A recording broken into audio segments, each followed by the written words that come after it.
తిరుమల శ్రీవారిని దర్శించుకున్న ప్రముఖులు Raymond limited chairperson Gautam Singhania, Telangana IT శాఖ మంత్రి శ్రీధర్ బాబు.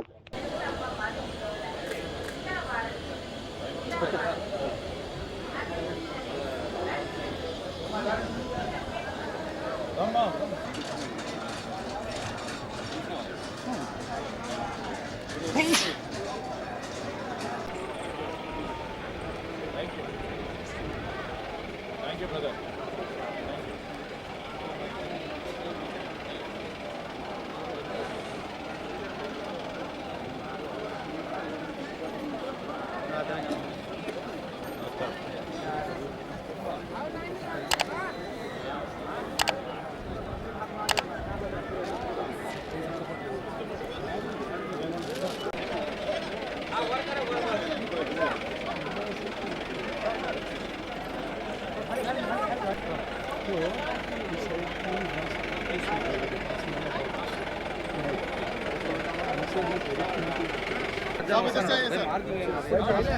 అన్నావు